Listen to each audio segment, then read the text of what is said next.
Andrew Cole walked into the Solaris Capitol Gala alone, wearing a suit that had seen better days. The ballroom was loud, expensive, and crowded with people who had already decided what he was worth. It didn't take long. A small group of colleagues gathered near the bar, laughing just loud enough for him to hear something about a man who always showed up alone, who never quite belonged in rooms like this. The laughter spread. The crowd noticed. Andrew turned toward the exit. Then the main door opened, and Victoria Hale walked straight toward him.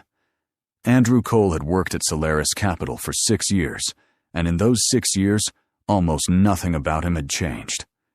He sat at the same desk on the 14th floor, arrived before most people, and left after many of them had already gone to dinner. He was good at his job, precise, methodical, the kind of analyst who caught errors that everyone else scrolled past. But none of that made him interesting to the people who mattered at Solaris, and he had stopped expecting it to. The office had its own invisible architecture. There were people who got invited to lunch, people who got CIO'd on the important emails, people whose names came up in conversations behind closed doors. Andrew was not one of them.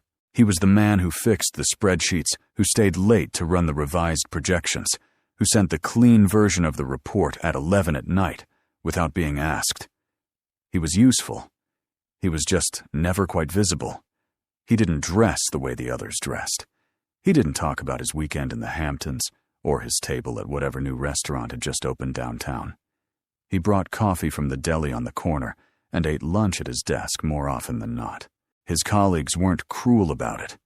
Not openly, most of them simply didn't register him as someone worth the effort of cruelty.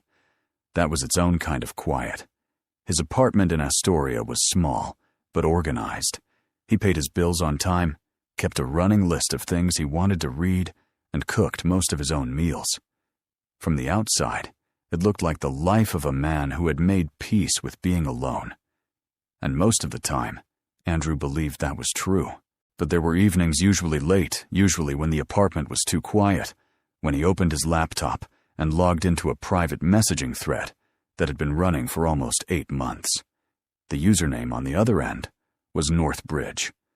Andrew didn't know her real name. He didn't know what she looked like or where she lived or what she did for a living. What he knew was that she was sharp, the kind of sharp that came from years of watching how systems worked and where they broke down. They had started talking in a public finance forum after Andrew posted a thread about structural inefficiencies in mid-cap portfolio management. Most people had ignored it. Northbridge had replied with a question so precise it caught Andrew off guard, and the conversation had moved from the forum to a private channel within a week.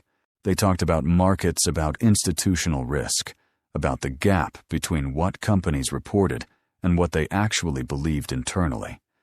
But they also talked about other things, about what it meant to do good work in environments that didn't reward it, about the particular exhaustion of being competent inside a machine that only valued visibility. Northbridge wrote like someone who had spent a long time thinking about those questions from the inside. Andrew never pushed for more information.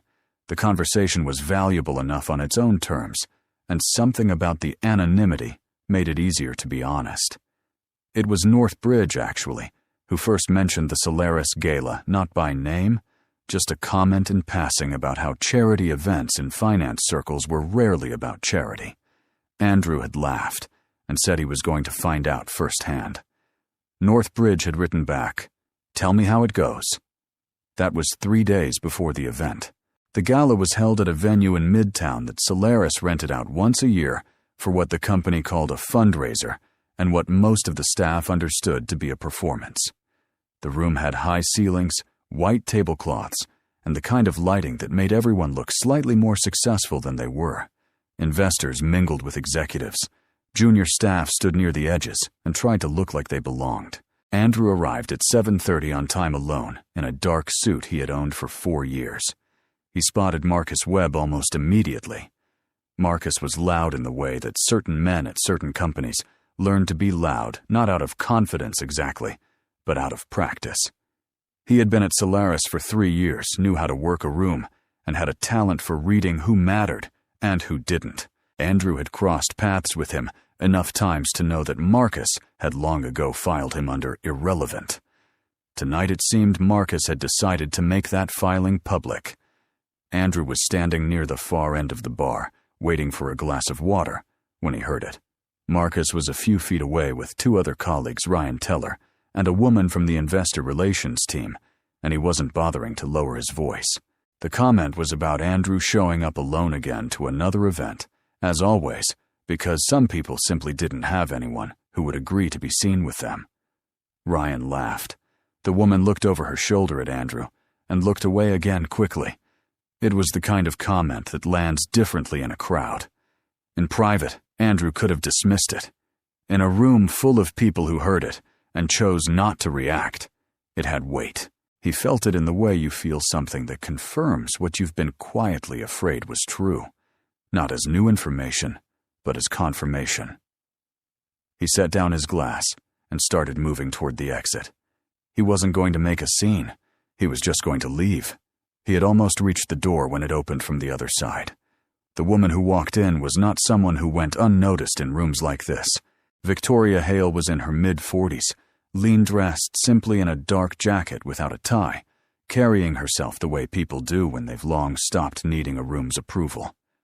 Her name appeared regularly in business coverage, a technology entrepreneur who had built and sold 2 companies before 40, who now ran a private investment firm that most finance people would have given a great deal to get in front of. She was not the kind of person who showed up at mid-level company galas, but she walked in, scanned the room once, and then walked directly toward Andrew. The crowd registered this. Marcus Webb registered this. Andrew stood very still as Victoria Hale crossed the room and stopped in front of him with the easy manner of someone picking up a conversation that had only briefly been interrupted. Victoria looked at him and said clearly enough for the people nearby to hear, "Sorry, I'm late. I didn't think they'd start the party without us." Andrew didn't say anything for a moment. Victoria's expression was calm, almost amused, as if the two of them shared a private understanding about the room they were standing in. "They started without you," Andrew said, finally keeping his voice level. Victoria smiled. "Then we'll start again." She gestured toward the room with a slight tilt of her head. "Walk with me." The crowd parted in the way that crowds part when someone important moves through them. Andrew walked beside Victoria and felt for the first time that evening the strange sensation of being looked at instead of looked past. Marcus Webb stayed near the bar and watched them go. His expression had shifted, not into respect, exactly, but into the visible recalculation of someone who had just realized he may have made a mistake. Victoria led them toward a quieter corner of the room. She picked up a glass from a passing tray and handed one to Andrew without asking. She looked comfortable, not like a woman performing comfort, but like someone who genuinely didn't find the situation difficult. "You were about to leave," Victoria said. It wasn't a question. "I was," Andrew said. Victoria nodded slightly. "They've been doing that to you for a while. The ones near the bar." Andrew looked at her carefully. "You just walked in." "I know this kind of room," Victoria said. "And I know what it looks like when someone's been made to feel small in one. You don't have to explain it."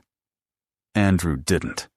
They stood for a moment in the kind of quiet that doesn't need to be filled, and Andrew found himself thinking about a conversation he'd had 3 days ago, a late-night exchange with Northbridge, about exactly this, about the machinery of professional humiliation and the cowardice of people who participate in it, while watching someone else absorb the damage.